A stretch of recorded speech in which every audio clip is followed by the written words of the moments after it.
What's up, carnivores? Zach here with American Smoke, and it's turkey time in America. If you're not in America, go get you a turkey because it's turkey time. Today, we're going to do a turkey courtesy of Lane's Barbecue. They sent me their ultimate turkey kit. It comes with the brining bag, the brining solution, instructions, which makes things much easier, and some seasoning to put on the bird following the brine. Today, it's brine time. We're gonna get this into this bag for about 24 hours. We're gonna pat it dry and then we're gonna get it into some smoke. So let's go ahead and get into this brining kit. Nice little box comes in here. Got some lists of everything that's in it. You get one brine bag, one brine, and 2 seasoning blends. On the back are your brine instructions, your seasoning instructions, and your bake or smoke instructions. Pretty straightforward. And things are nice when they're straightforward around the holidays, because usually if you are cooking a turkey, you're cooking a turkey for some people. And you want that turkey to be good. And this is gonna take all the guesswork out of it for you. So I'm glad they sent me this. It takes a lot of pressure off of me.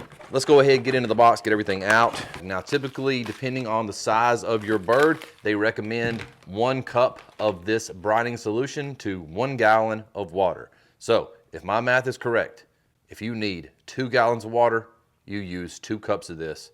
Y'all do your calculations. Let me know in the comments below, is that correct? Also, while you're commenting on that, make sure to smash the like button, subscribe to the channel, all that stuff. Also, come on over to American Smoke Carnivores on Facebook. It's a new group. Come share your cooks, comment, tell a joke, share a meme, whatever. It's a fun group. I think you'll enjoy it. Come see us.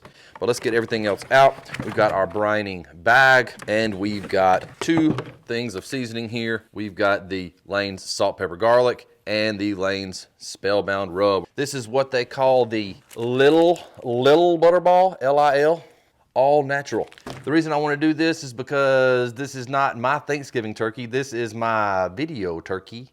And I don't need no 22-pound turkey sitting around the house with me going into some sort of coma every day trying to eat all of it. So we got a 9.5, almost, well, basically a 10-pound bird. So half the size, but you just cooked to internal temp. So let's go ahead, get this thing out of the packaging and into the brining bag.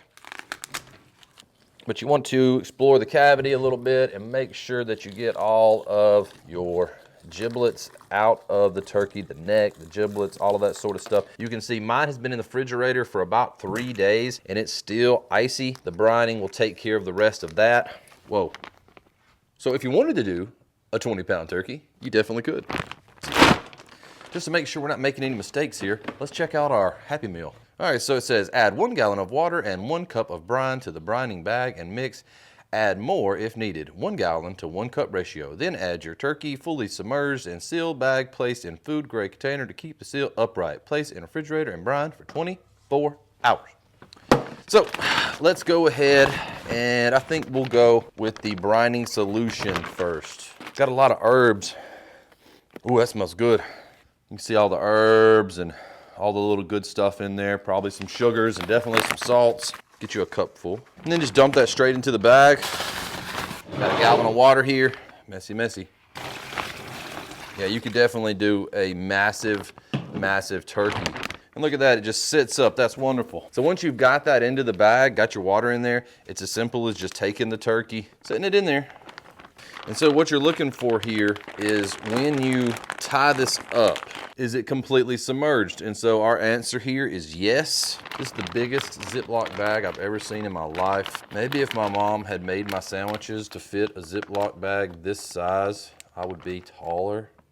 I don't know. This is where your skills as a Ziploc bagger come in. You gotta work that zipper all the way down. And we're gonna squeeze the air out. We're gonna create a vacuum. And this is not in the instructions. This is just sort of what I think makes sense. Get it all the way down.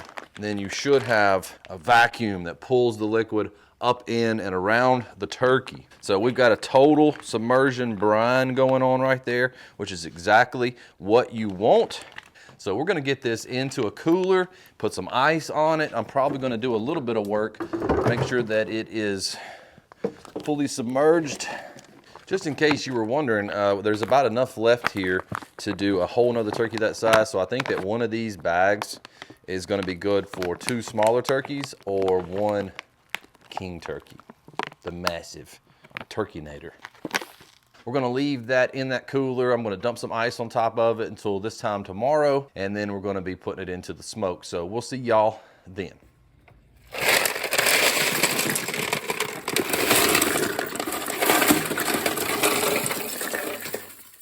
All right, carnivore, so it has been 24 hours-ish. It's time to get the turkey out, get it dried off, and get some seasoning on it so that we can get it into the smoker. What you wanna do is you wanna go in sort of at the neck, hold that up over your bag for a few seconds and let the majority of that brine run out. Now, some people are gonna rinse off their turkey or rinse off their chicken or whatever it is that they're brining to get the majority of that brining solution off of the skin and everything. But for me, I'm gonna be following what Lane's recommended, and I'm gonna pat it dry and then let it air dry for a little bit.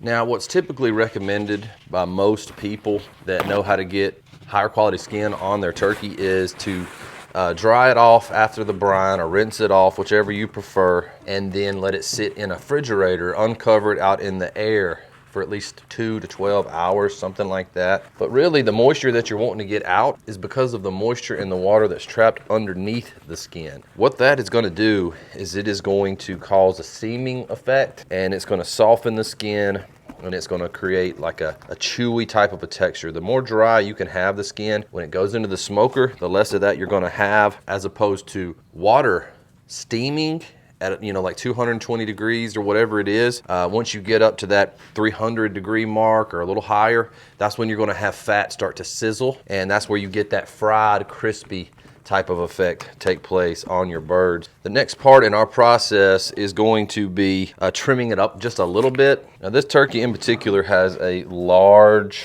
excess of skin at the front, and so all I'm gonna do is just pretty much cut that off. Don't want to remove too much because you want it to still be able to cover the opening, but you don't want all that extra hanging out there because that will become rubbery. Then I'm going to free these legs up here. That looks pretty good. We're just going to go ahead and remove the spine. This is going to be what you call a spatchcock turkey, so we want to go ahead and get rid of the spine as well. All you got to do is just sort of locate your spine and then just start chopping.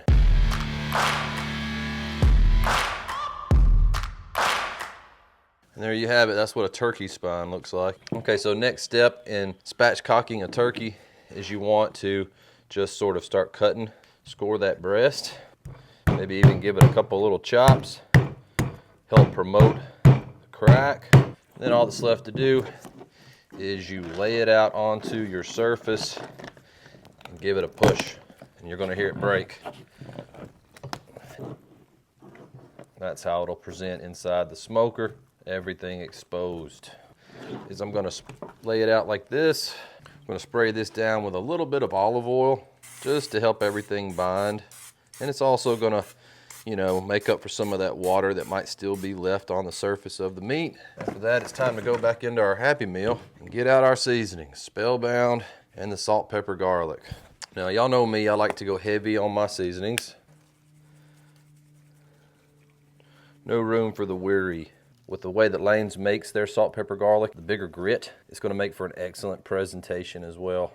And I almost swapped this out for my Spellbound Hot, but we're just gonna go with the Spellbound. Since that's what they recommend, we're sticking strictly to the Lane's Barbecue Brining Kit. Now, this Spellbound has got a lot of stuff like paprika and things like that in it that are gonna create good color on the skin. I don't care who you are, turkey tastes better when it's pretty. You eat with your eyes first. So a nice heavy coat on that. We're gonna let that bond for a couple minutes. Then we're gonna flip this turkey over, get it opened up and exposed as much as you can. Make sure you get some oil in the crevices. That looks pretty good. Time to hit it with the SPG.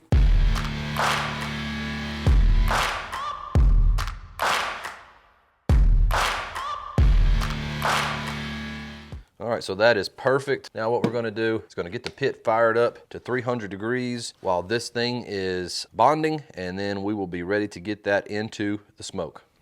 Let's get that baby fired up, get the smoke rolling.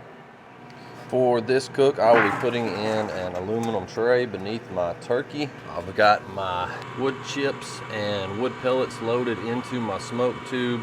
That's gonna provide some great flavor. We've got apple pellets and hickory chips. I'm gonna try that blend on this turkey to see how it goes. And just get a little bit of water into the pan. I'm gonna be using 2 water pans for this turkey. I'm using this one, and we're gonna be putting some water into my Pit Boss water pan. I wanna keep plenty of moisture in here so that the smoke bonds to the outside of that bird and creates a phenomenal crust on the turkey, baby. Now we just gotta light up the smoke tube.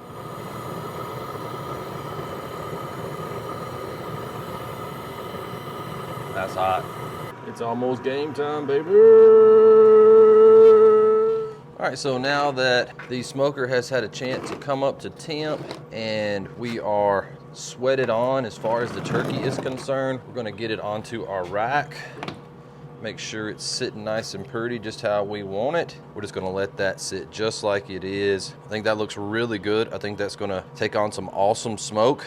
Let's just get this thing into the smoker. All right, so now that we've got our smoker up to temp, we're gonna get it in there. Now I'm putting this in the middle rack. What I've done is I've moved my smoke tube over here to the side of my water pan, which is gonna allow me to not have to worry quite so much about indirect heat or direct heat coming straight up from that smoke tube onto that turkey, and allow for a little bit more even heating. And something I just realized that I did wrong was I wanted to put my breasts towards the front of the pit. That way, the dark meat is towards the back of the chamber, the white meat is towards the front of the chamber, and it's just gonna work out better that way. We will be coming back and spritzing this thing here in just a little while with a little bit of butter, and we'll see y'all then. Okay, so we're about an hour and a half into the cooking process, and we're gonna have a look at this bird and see how it's doing, and we're also gonna spritz it. Oh my gosh, look at that. So what I've got here is some melted butter. Last year when I did my turkey, I dabbed it on there, and this year I did this with some tallow the other day, and it worked really well. So I just thought, man, why not just get a nice even coat of butter on this thing.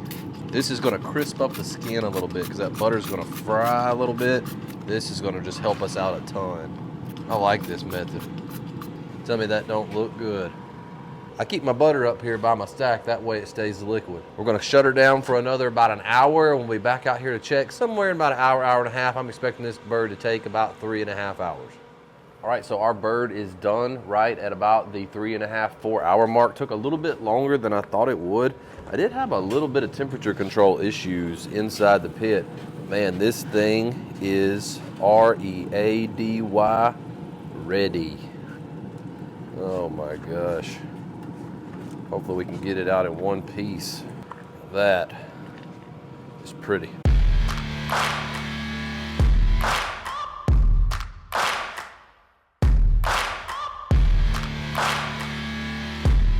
If this was Turkey Day, I would have a beautiful bird for presentation.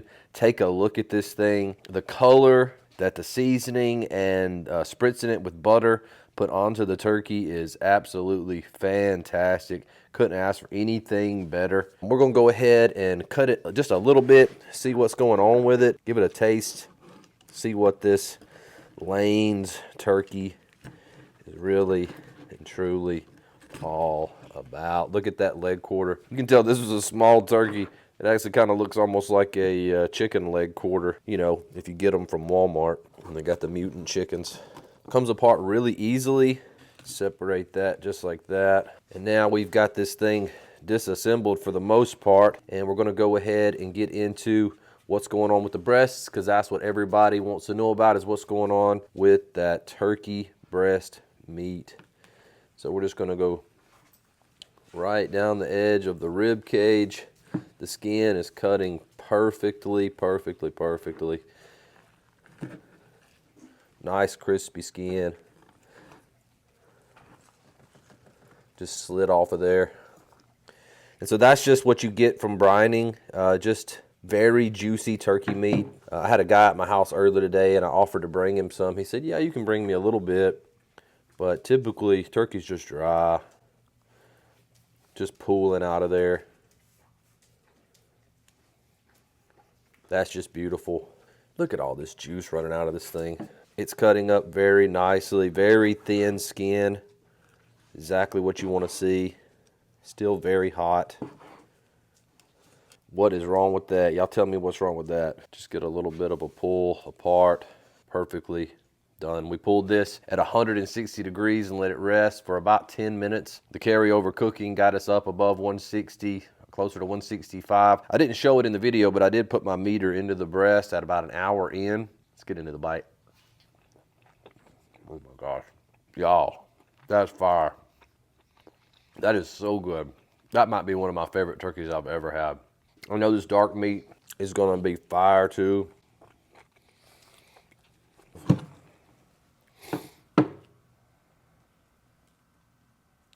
Yeah, lay that up on the table.